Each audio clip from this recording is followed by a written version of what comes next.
Don Corleone, I cannot get the new subscriber. Can you help me? You can act like a man! What's the matter with you? What can I do? What can I do? But what can you do to help me? I'm gonna make him an offer he can't refuse. Thank you, Don Corleone.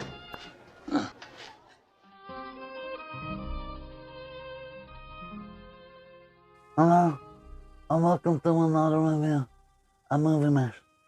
And tonight, we're gonna review Godfather 3. Godfather 3? Godfather 3? It ain't even Godfather 3. It's Godfather Coda, The Death of Michael Corleone, Stroke Part 3. Got it. Hello, and welcome to another video at Movie Mash.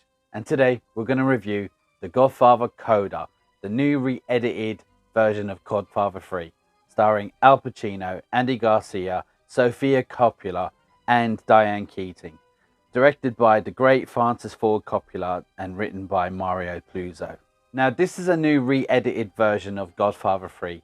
It's retitled, re-edited, it's got scenes taken out, scenes moved around, and on-scene footage put in to make it a new, different kind of experience watching it. Now, everyone knows Godfather 1 and 2 are masterpieces, and a lot of people miss out Part 3. When I watch Part 1, I always say that's the best. When I watch Part 2, I go, no, this is the best. I can never decide, and it's one of those things people always talk about. But Part 3 is not as good. Now, I'm going to see and talk about to see if it's any different, and going to give you my thoughts on it. So the story goes, it's about Michael Corleone, or Don Corleone. He's trying to bring the family legit after years of saying he's going to.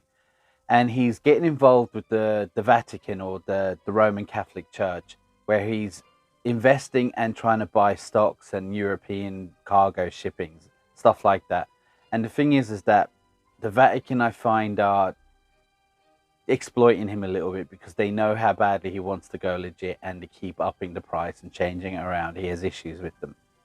Corleones are prepared to deposit $500 million in the Vatican Bank at such time as Mr. Corleone receives majority control of Immobiliare. $600 million.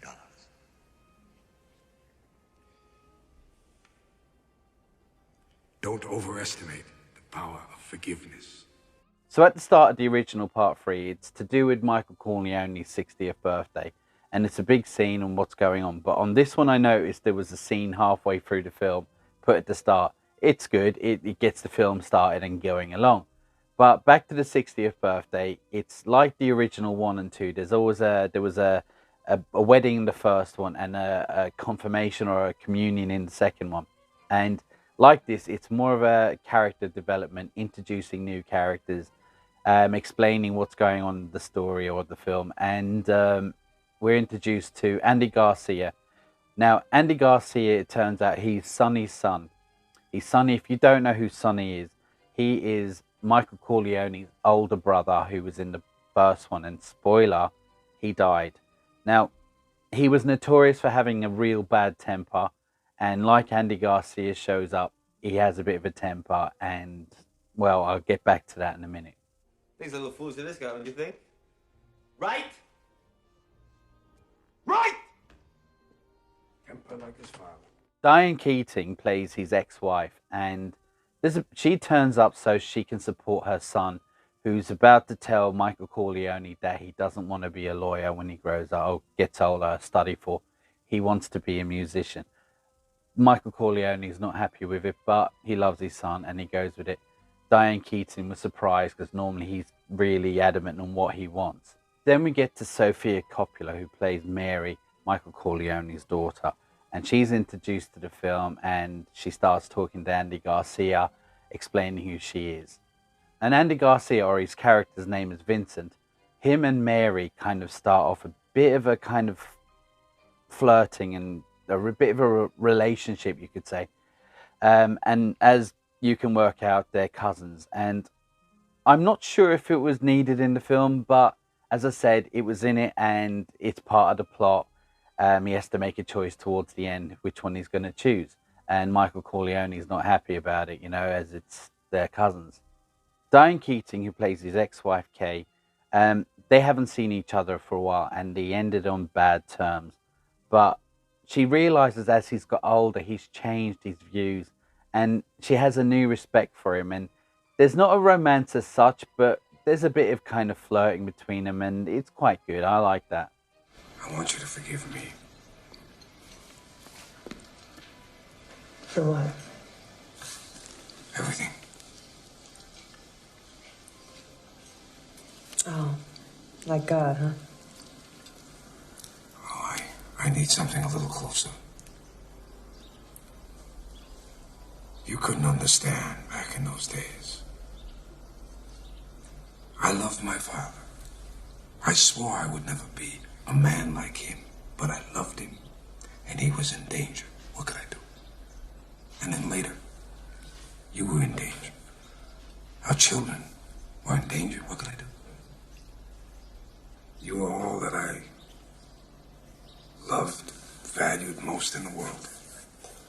As I said, Michael Corleone, he's doing his best to bring his family legit, get away from his bad ties from the old gangster mafia family playing the Don. But he's been drawn back in. And tell me, Michael, what happens every time you try to leave? Just when I thought I was out, they pulled me back in. That's terrible. Joe Manganiello, his character is the main antagonist, you could say, and he stands to lose a lot. But the problem I found with him is that I felt he should have been on a spoof film. His acting felt like he was a spoof film. I didn't find him threatening. I was kind of finding it funny at some parts, but maybe it's because he's one of the main voices of a gangster in The Simpsons. So maybe that put me off, but I wasn't worried about him at all. I have a problem, and I want to find out if it is my problem or your problem. It's funny because it's true. Well observed. Now, is the film any better than the actual original? Has it changed? Is it better? Well, I'll get to that. But first, I want to talk about the acting. Now, Al Pacino, he's great. He's great in everything. He's actually good in bad films. So, yeah, he just knocks it out of the park, and I can't fault him for it.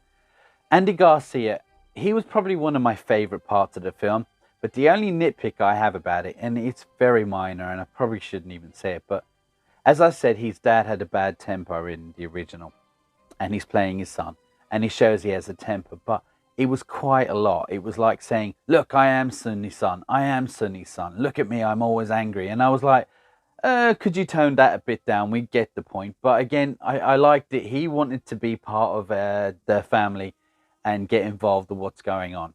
But again, he was my favorite part of the film, and I enjoyed him. Bastardo.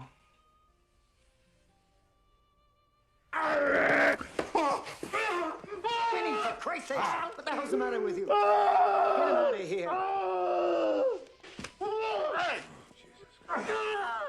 Now, Diane Keating, I haven't seen her in many films. I know she's been on a few, but I think she's actually a really good actress, and I think she was really good on the film. Now, I want to talk about Sophie Ford Coppola. I'm not kidding you. She could be one of the worst actresses I've ever seen, ever. Now, to defend her, she was dropped in the deep end because it was originally supposed to be Winona Ryder, but apparently Winona Ryder pulled out because she was exhausted from all the movies she was making around that time. So Sophia was dropped in the deep end, but it was bad. It was bad. She just couldn't do it. Even the parts where she wasn't talking and she was in the background, just instead of acting normal or just standing, it was bad, and she took me right out of the film, and she was in it quite a lot, and yeah, she was terrible. Now, again, in her defense, she's a pretty girl, and she turned out to be a great director. She's really decent director, like her dad. One of my favorite films of her is Lost in Translation. If you lot haven't seen it, then you should go and try it. But apart from that, bad acting.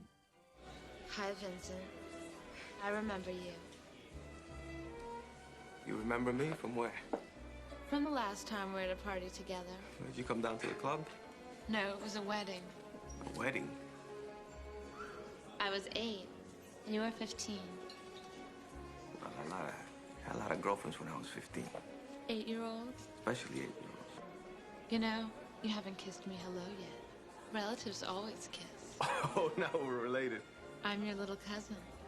Robert Duvall's character, who played Michael Corleone's stepbrother, he was a solicitor and looked after directly only the family. He was missing from this film, and he was noticeable. He was a great character, and he had some really good scenes in the last two. But again, he was missing in this, and they replaced him with his son, who wasn't in it that much, and as a priest. But again, the reason why he wasn't in the film, he explained around the 90s in an interview, and what happened was there was not enough money. I guess the question people would want me to ask off the top, why didn't you do Godfather 3? Well, I think everybody did it for money. I mean, why wait 15 years to do a sequel or whatever you call the third one? You know, and they waited that long, so obviously it must be for money, because why wait that long? So when there have been a lot of stories, and what I've told certain people, here's the real deal. This is the way it happened. If they offer somebody 5 times what they offer me, that's totally unacceptable. If they offered them 2 to 3 times more, which they didn't, that would be acceptable but not ideal, but I would accept it. But they didn't do that. If they offer 5 times, then that's unacceptable, and that's what happened. So it did boil down to economics. And it's a shame that Paramount couldn't have thrown in a couple of more pounds just to have him in the film. It may have made a big difference. Now, was the film any better? Not really. It didn't change much for me. I noticed some of the scenes different, not a hell of a lot. I'm not sure if I noticed any new footage. It was a bit shorter than the original, and it's not a bad film. No matter what anyone says, it's still a decent film. But no, I don't find it changed anything. But the only advice I could give anyone, if you're going to watch the 1, 2, and 3, maybe give this one a watch. It's worth giving it a watch anyway. It's a decent film, but no, not much has changed. I didn't feel like it was a new experience or a different or a new film. Now, here's a bit of trivia for you. In the late 90s, there was going to be a part 4. Now, it was going to be Andy Garcia playing the older version of himself, Vincent. And we were going to have Leonardo DiCaprio playing a younger Sonny working the streets.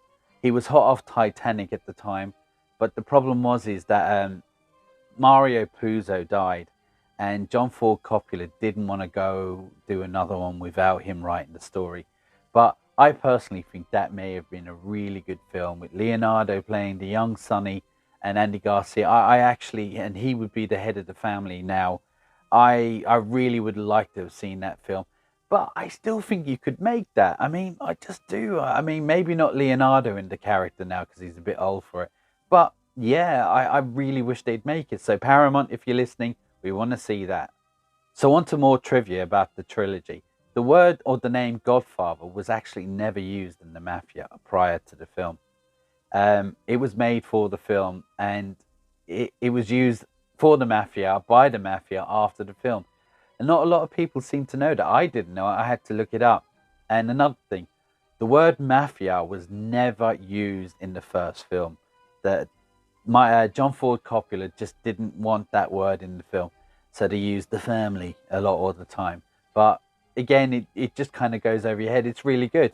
So my final thoughts. Well, it's a good film. I liked what they were trying to do. I liked what the story was. I liked that they were trying to go legit. I don't think it changed my experience, as I said. But again, it's a solid movie, and I'm going to give it a solid side thumb. So, what did you think of the movie? Did you like it? Did you hate it? Did you think it was any different to the third? Or you're not going to bother? Please let me know in the comments below. And please like and subscribe. And if you don't subscribe, Don Corleone is going to sort you out. What are you going to do, Don Corleone, to make them subscribe? No, really, what are you going to do for me?